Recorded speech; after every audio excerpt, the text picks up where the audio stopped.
Hi, today's subject is that of UFO disclosure. Is it a possibility or is it just a dream? Disclosure of UFO information has been talked about ever since the subject first appeared in the more modern time in the 1940s and all the way up till today.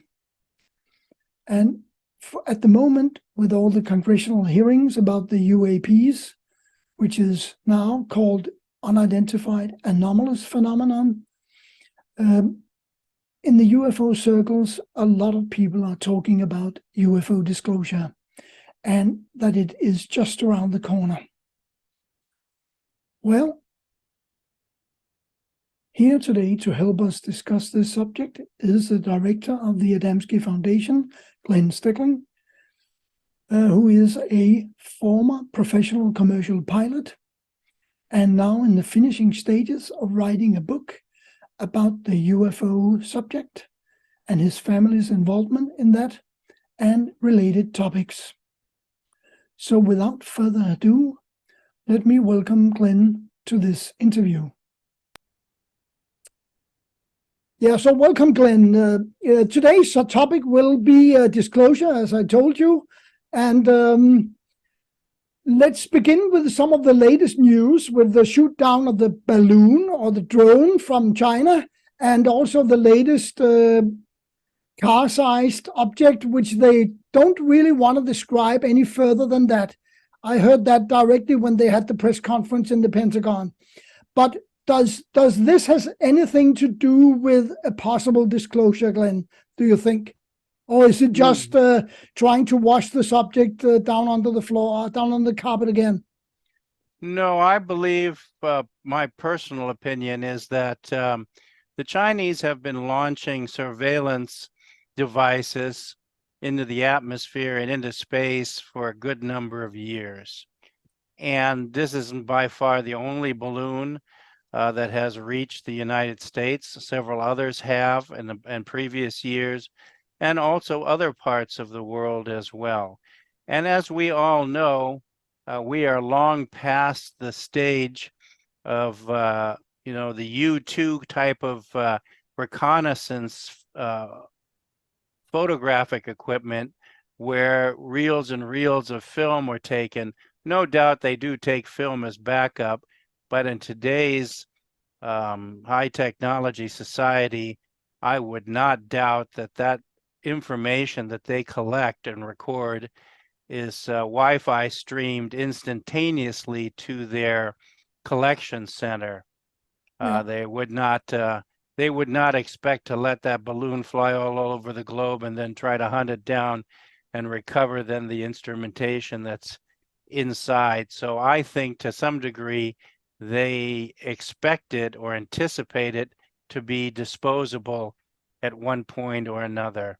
I think this is part of the project of spying on one's so-called enemies and trying to locate their sensitive facilities, especially a nuclear arsenal ones at that.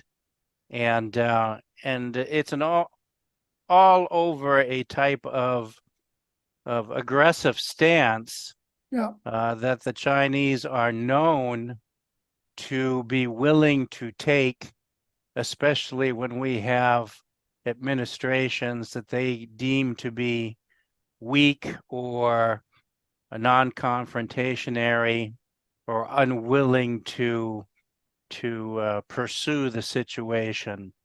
So I don't think that it has anything UFO related, because if you think about it, they have satellites in space. They have sent sophisticated satellites and recording spacecraft to the moon. So if they're after that type of information, they would be looking upward, not downward. Yeah, exactly. Yeah, I also think it's a pure, trying to maybe talk the subject down of UFOs and say, look, it was only balloons all the time. But who knows what the plan is for the congressional hearings and so on.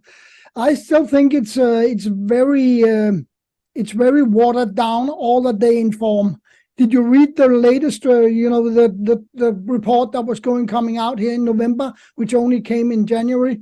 That was a very watered out 171 new sightings, which they could not explain, but nothing concrete on anything on the subject of UFOs or UAPs. Well, yeah, that's to be expected. Yeah. And that ultimately leads into this whole subject of disclosure, which is nothing more than a pipe dream. It's a fantasy. And it is designed to defer people's attention to a later on date. I give you an example. I gave a lecture in 1992 in Los Angeles, and one person came up to me and said, well, it is rumored for certain that disclosure will come in the next 6 months. And I said, well, it hasn't come in the last 6,000 years, so I'm not putting a lot of credence into that. Yeah. And I also know why there will be no disclosure on top of that. If we look at disclosure, it is a very open-ended field. In other words, it allows anybody to say anything and then promote it as reality simply because they said it. Well, that's the same kind of nonsense we have now. Yeah. Nothing has changed. No. Right? And if you look historically, let's just look over the last 100 years or so. We have the crash in Aurora, Texas in 1878. Then we have multiple other incidences around the globe. I mean, I went and I looked at it. We have this Siberian incident in 1908. Now, I came across a very interesting article here in my research, which will go in my book. It says Siberian meteorite could have been a spaceship.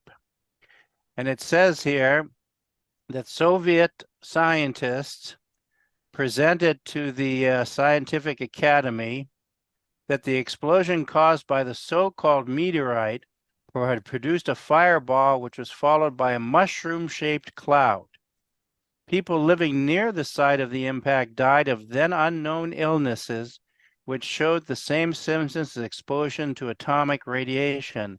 As we know, meteorites are not atomic radiation. Yeah. The explosion had its biggest impact at some distance from the center, exactly like an atomic explosion, and there was no crater. It says a Soviet expedition to the site 2 years later discovered particles of iron which were not part of a meteorite. And so it goes on and describes some more of the circumstances here. Now, George Adamski talked about the same. This article was, in fact, in 1959. Right. George Adamski spoke about the same circumstances in 1953, and he said that there was a smaller cigar-shaped mothership, which smaller means 1,000 feet, somewhere around there, 1,000 to 2,000 feet, that had catastrophic mechanical failure. And they were too low in orbit to be able to get themselves back out into space. So as the orbit atrophied, the ship continued to accelerate towards the surface of the planet. The crew stayed on board to direct the ship to the least inhabited area on the planet, which happened to be the Siberian forests at that time, and basically sacrificed their lives with the explosion over that area. And years thereafter, the Soviets talked about going and finding pieces of metal with engravings on it, very much like the pieces of metal in Roswell, New Mexico from 47. Yeah. Also, pieces of bodies, human bodies, and an assortment of wreckage, which is not indicative to a meteorite.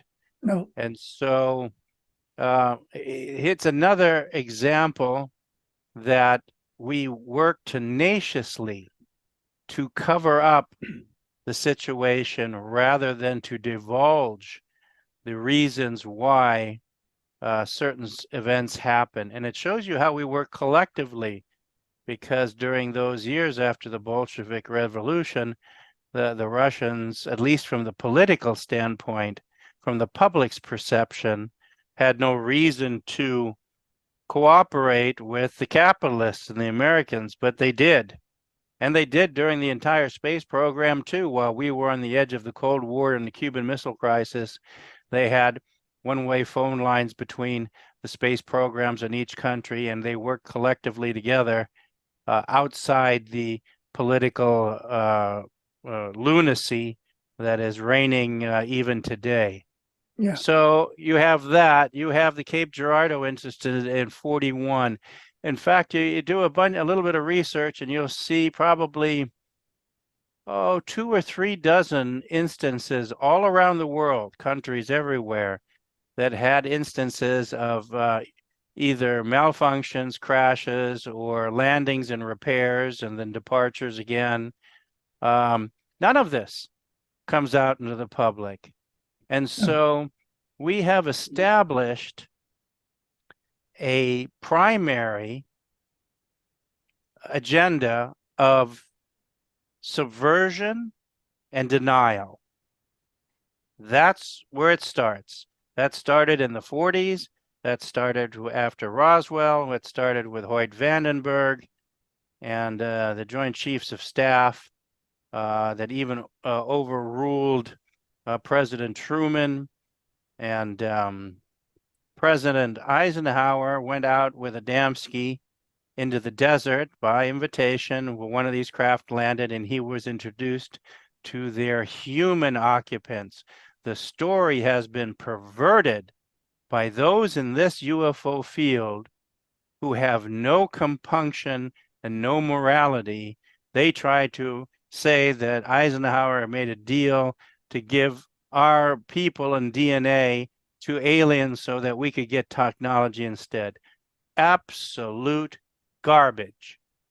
In 62, 61, 62, about that area, Adamski took John Kennedy, President Kennedy, and his brother, the Attorney General, met them out in Desert Hot Springs and took them to a different military base where another craft landed, and they were talked and introduced there too. They did not go into space. And George Adamski carried in his wallet a card, a White House top secret access card that allowed him into the underground tunnel facility entrances into the White House whenever he was summoned or needed to go there. Glenn, why do you think that the government, let's just say the United States, but it's the same all around the world actually, why do you think they want to keep it secret what has happened? The crashes, perhaps also reasons. But because there must be quite a big reason. Oh, well, there's the reasons for the reasons they do this, they consider to be the maintaining of the status quo of their economic and religious structures and power structure here on this planet. And so what happens is when these craft came, and remember, they flew by the dozens, pictured on front page newspaper July 4th over the Capitol building in 1952 with the military scrambling jets after them, couldn't catch them. This was just one of dozens of instances. The government was given the information of their existence and shown some of the technology that they were capable of replicating. We were capable of replicating too. However, our leaders at B chose not to. And so what they did is, by making the choice not to, they then had to go into the secondary stage of denial. And then when you look at people like Colonel Sanford and all these other General Sanford and these other people who worked overtime into denying and saying These are atmospheric balloons, or like Alan Hynek, the swamp gas and all this other just complete nonsense, because you got metallic crafts moving at more than 20,000 miles an hour, making complete standstill, opposite turns, producing G forces or gravitational forces that no human could survive, and that's because they don't have to. Inside the craft, it is totally enveloped like a planet itself. We travel through space at 17,000 miles an hour. We feel nothing, and they use the same system inside the craft where they feel absolutely nothing. They have 1 G of gravity pulling through the floor, so it makes no difference whether the craft is like this, like this, like this. It's always one gravity towards the floor, so you're always standing upright. So they went to denial. Doesn't exist. We'll send out our agents, the so-called men in black, and many other military agents, and some which I've met, we've met, and some George met, and they went to discourage at the best, and at the worst, threaten people who had seen these craft or worse, interacted with their occupants. So what happened was, since it became true by the time of 59 that we weren't going to tell the people, then they decided to land amongst us, amongst the general population. And that includes George Adamski's contact, the two twin sisters in Norway, the lady in South Africa, the one cardinal in Argentina, the fellow in Papua New Guinea, and all his students when Papa Gill was his name. And it happened all over the planet. And so our officials became terribly perplexed that they couldn't control the situation, because there's no weapon we have. They can shoot them down, kill them, or do anything else if they are maintaining their appropriate defense structure. Yeah. Right? So if there are lapses in it, or uncertainties, then we sometimes can get lucky and bring one down, but in most cases, no. So by landing amongst the people, now you bypass the government, and the government doesn't like that, because now the truth goes around them. And so in 60, you had a Speaker of the House, McCormick. You had people like Colonel Freeman, who we met, and my father presented George's films at the Pentagon at 66. And Freeman said they were the best they'd seen in civilian hands. And many others who, Professor McDonald, who approached Congress in order to get this information released. And the Air Force, who originally took control of the UFO issue, and then in the mid-50s deferred it to the CIA, they told our politicians to mind their own business. They don't deserve to know, and neither do we. So we went divergent. In 61 began the case where we started to scare the public by using our own vehicles that we had developed, that were not, of course, capable of the same type of maneuvers and power as real UFOs, but they worked substantially in the atmosphere. And we sent those out, and we went out to scare the living daylights out of the people in costumes and medical experiments. And so the so-called abduction era began. Now, there are many people historically, and I've watched these on programs, who are trying desperately to rewrite UFO history, because they know that there weren't abductions prior to that time, to the late 50s. So what they do is they go historically into the accounts of Elijah and other biblical Ezekiel and other biblical features, and when it's written in there that these people met these extraterrestrials who looked like human beings and were taken on board, they stress the word taken. They like to play the game of semantics. Yeah. and it has nothing to do with being abducted. If No. my friend comes over and takes me to the supermarket to get a quart of milk, he isn't abducting me to go get a quart of milk, is No, he? I No, hope not. I hope not. Well, no, they're not. And because they're using the semantics of the time in which these records were written and recorded. And I see this UFO history constantly perverted in order to try to push an agenda that is the one that they're trying now to get everybody to swallow, so that they can be, 1, fearful, 2, aggressive, 3, prepared to defend themselves on a planetary scale and a military scale that will perpetuate our economic structure. Because as President Eisenhower told us to beware of the military-industrial complex, he was absolutely correct. Our economies used to run on oil, and the byproducts of oil were rubber and everything else. Now our economies run on military hardware. And that's why you have global conflicts that never end. Afghanistan for 20 years, Vietnam for 15 years, the situation in the Ukraine, which can be solved tomorrow. More and more money being thrown at it, and we are following down a path that is extremely destructive and dangerous. The reason that we are subverting this information so much is because the open acknowledgement and an interaction and contact with these other extraterrestrials will change how we live on this world. And that is the greatest danger. And they're so afraid of changes. We are so afraid of anything that changes the status quo. Don't change the politics. Don't change the economic system. Don't change the market. Don't change the wars.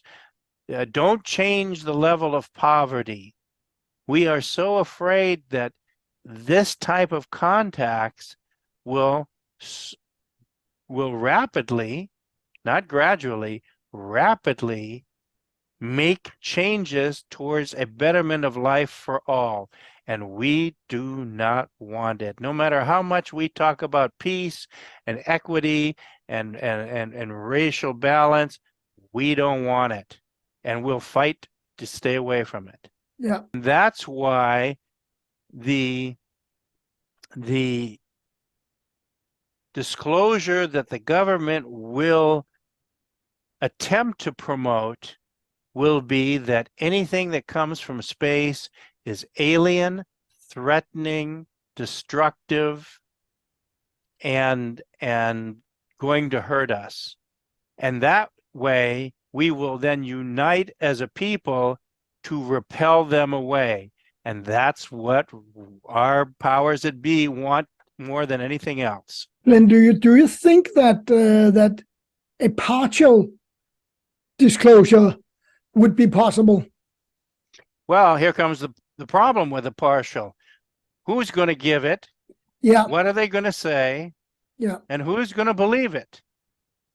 So the problem is, Yeah. I can tell you right now from my own experience, my family having been in contact and interacted with military, with government, with scientists, people who are noteworthy within this field. If they would tell you even half of what the truth is, people wouldn't accept it. And the worst would not be the general public. The worst would be the UFO community, because it is the UFO community that perpetuates the strife, the opinionation, the supposition, and the internal conflict in this field. Each one climbing on top of the other one like a totem pole, trying to get in front of the camera, in front of the limelight, and they come up with stuff that is just absolutely ludicrous. In fact, it wasn't but a couple weeks ago when we had the movie Avatar come out, the second one, and there was a week thereafter, some guy reported seeing an alien that was blue with a long tail. And one of these UFO personalities on TV, who I will be gracious enough not to mention, was right on the story. And psychologically, it shows you exactly how this is happening. So actually, the UFO community, which is actually wanting, supposedly wanting a disclosure, is actually the worst part to work against a real disclosure if it ever came. Because they want their version of the disclosure. Yeah, exactly. And everybody is promoting a different version. And so consequently, if one version is right, that means the rest of them are lying through their teeth, and they're not happy at that kind of exposure. But I will tell you, without a doubt, that at least 95% of the people in this field haven't a clue of what they're talking about. They have no idea. They make it up right and left and left and right.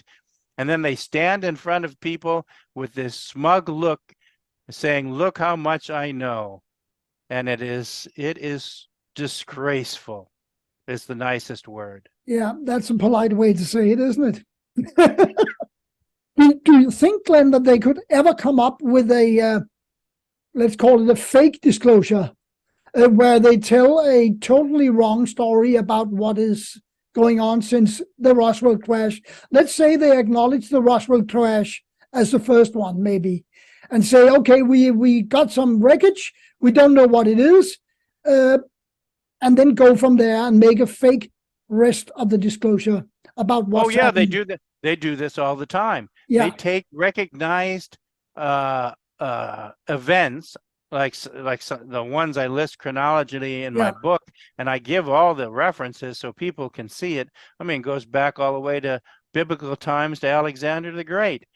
But what happens is it is a very common method to take a subject like Roswell that has become so difficult to deny now, and then take that story, chop it up into fragments and segments, and then inject an entire different story. I give you an example. With the crash of Roswell, they recovered the bodies, and they described the bodies. In fact, Alan Tolman, who we had talked about before, who was an aerospace engineer and witnessed these spaceships with George Adamski, one of his best friends was the mortician. And Glenn Dennis, there were several individuals, and I believe he's still alive. So whoever it is, I will not divulge his name. But he had been threatened many times. And I may be wrong there. He may not have been the mortician. He may have been the photographer for the mortician. Okay, I think the mortician was Glenn Dennis, but either way, he was there, and he took pictures of the bodies. The bodies were humanoid. They suffered from electrocution because of the thunderstorm and explosive decompression like you would have on an airliner at 30,000 feet when the window blows out and your head expands and your eyes pop out, what have you. None of the bodies were alive. None. These bodies were created, flown to Dallas, Fort Worth, and then offloaded and onto Wright-Patterson Air Force Base. Since that time, I have heard stories of people say, well, one of them was alive, and we took him to the Blue Room, and he smoked cigarettes. Like, I don't know if you ever saw the space alien movie, Paul. Yeah, it was funny like heck. But anyway, and then we had him for 2-3 years, and then we just pumped him for information. Number one, There is no facility that we can invent that will hold one of these people. No. They can materialize right through the wall, walk right through it, put their hands on the lock, open the door, walk away, make themselves invisible due to the optical device they carry, walk away. Nobody knows better. That's the first one. Two, his compatriots would never leave him behind. Never. It's like our Navy. No seamen left behind. Yeah. They keep looking until they get them, and Yeah. then they bring them home. So this whole idea that we have the ability to hold them and then to pump them for information is only somebody who lives on this planet, who is used to the type of history of how things we have done during our world wars and things like that. We may find that familiar and therefore partially accept it, but it is totally, totally outside the realm of reality. Then the military said, well, it was really parachute dummies, high altitude parachute dummies that we had launched out of there, and that's what people had seen, except for there was actually one researcher who did a little work for a change and found out that those crash dummies didn't come out until the mid 1950s, 10 years after Roswell occurred. So that story had to go away. But going back to the point, yes, a particular story is taken which has validity, and then it is quickly perverted and subverted and injected with information in order to take that and push it into agenda direction that they want to. The Majestic 12 papers are just like that. I read them. The first parts of them, I could find some validity to it. But boy, after that, it was an injection of such garbage and nonsense that there was no way that that was real. No. But once again, people don't know. So consequently, they look at it and said, well, it comes from you, stamped with U.S. Air Force or whatever on it, so it must be the truth. Remember, when you get Freedom of Information documentation, 3/4, if not more, of that page is redacted black. Yeah. You're not getting nothing. Yeah. You don't get, when it comes down to freedom of information, you get only the information they have decided they want to give you after they have censored it. That's how the system works. Yeah. Yeah. We definitely know that. Yeah, I've actually got some papers myself, but these were just reports from the Air Force, so there were no redactions unless I think it was the operating officer was redacted, which had signed that document. But that was fine. But that was just a report, of objects seen over air bases and so on. So, but it's interesting to use the Freedom of Information Act system just to see how much they will redact. That's quite interesting. But so you do believe that a partial disclosure could happen, or has already happened even? And but Glenn, do we really need what people think is a disclosure? What is it that people really want disclosed? Don't people already have minds about what it is that they know? Do they really need to have that confirmed by the government? I don't think they will.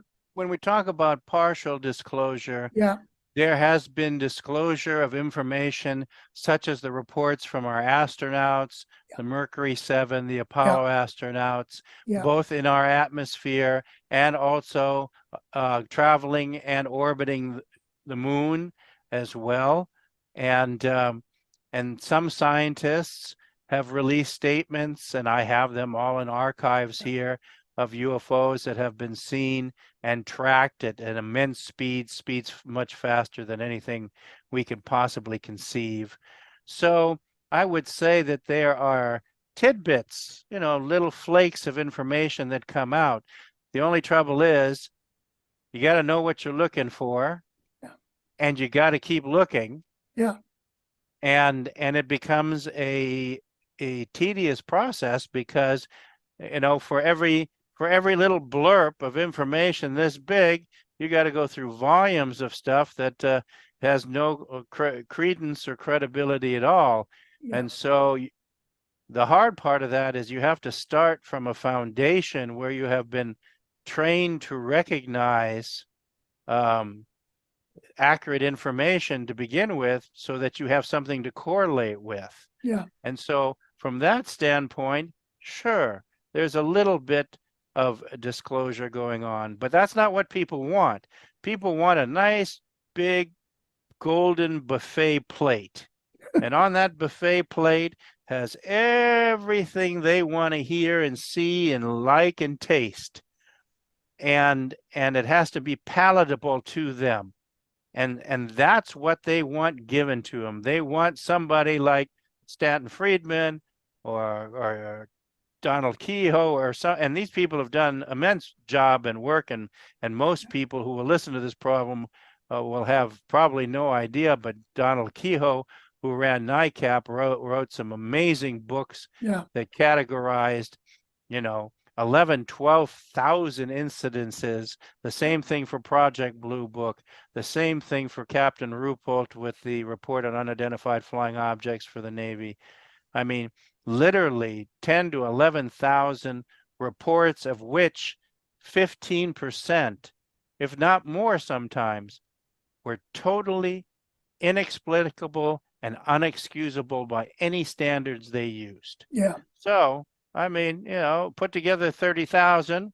Well, that's about 4,000, 4,500 reports over a period of 30, 40 years. I mean, if anybody tells you, and there are some that do, who are the talking heads and the PR relation people for NASA and other agencies, that this doesn't exist and there's never been any evidence, I mean, either they're totally blind or completely inept. Yeah. They haven't studied history, UFO history, I think. Well, and because they don't want to. Yeah, they don't want to. Yeah, that could be the problem for many, many, many in this field, that they are only concentrating about the last 10 years or whatever. And then they are saying, okay, this is what the phenomenon is about. But, you got to know your history before you give your opinion about what the subject is about. Right? Well, they are given an agenda. Their agenda is to deny. That is, whether it's James Mosley, who was paid for that, and all these other people. They are given an agenda. This is your job to deny, and deny it as hard as you can, as long as you can, as most ridiculously as you can. And that is their specialty. Right? And so, but they have absolutely no desire to look deeper into the subject, because then the contradiction of the reality of the information, it wouldn't allow them to maintain their sanity. No. I mean, look at astronaut Armstrong. When he came back from the moon and had witnessed the spaceships following Apollo and on the lunar surface, that man became a total different personality, very quiet, very subdued, very introverted, because he came to realize that everything that he had been told and prepared for had been a lie.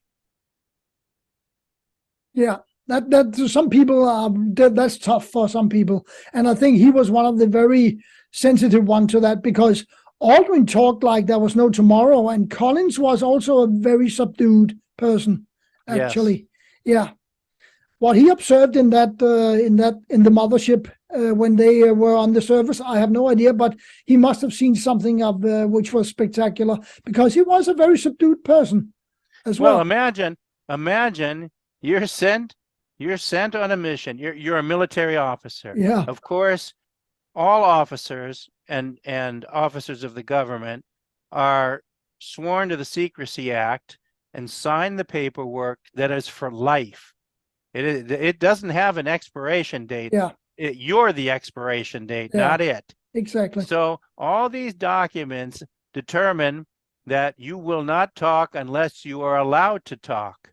So that's sometimes you have to wonder too, when you deal with certain individuals that are, in today's televised field, that used to work for the government, and they said, well, after 20 years of debunking it, I have changed my mind, and now I'm going to tell you the truth.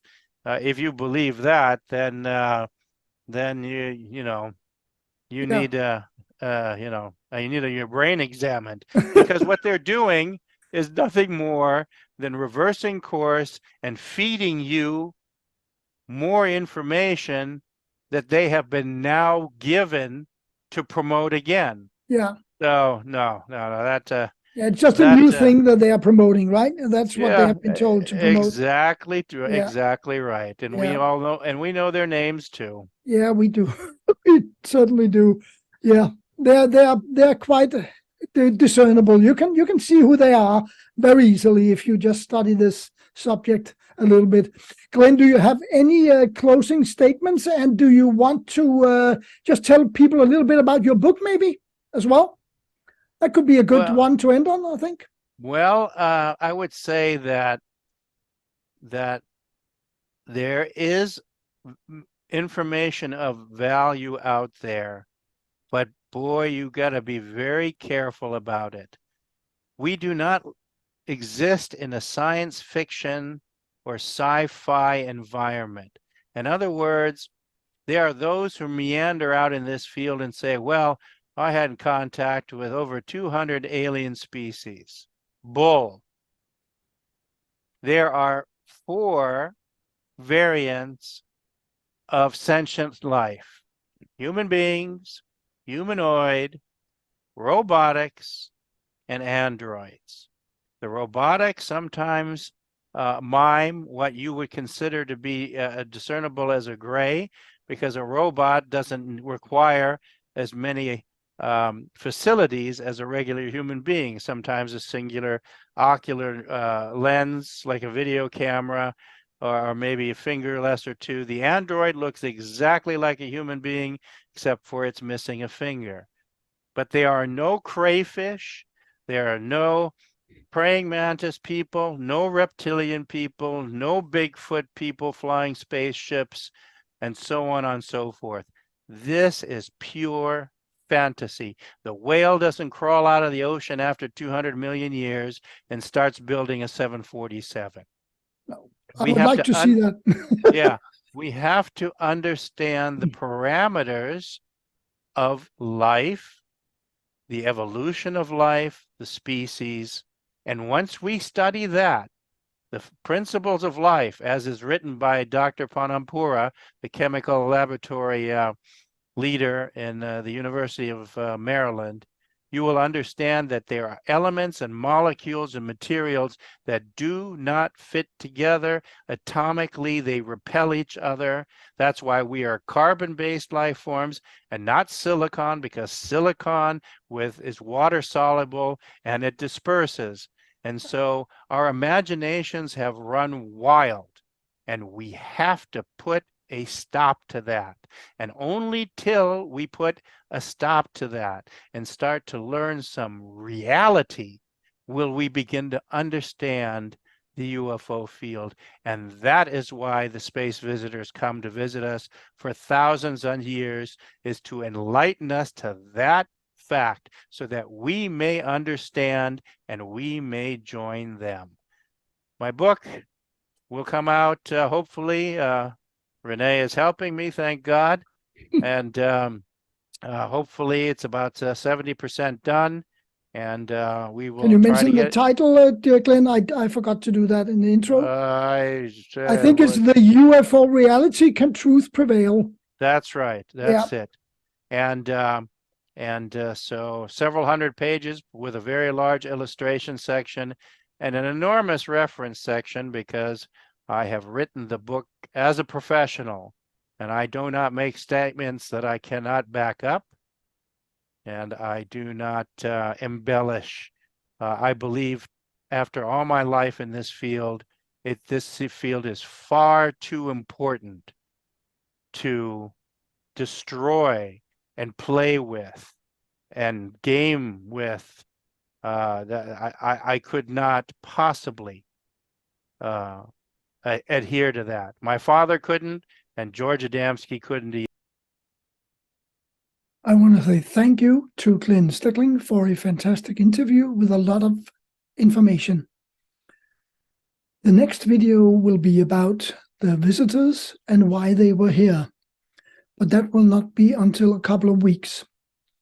So until next time, bye-bye.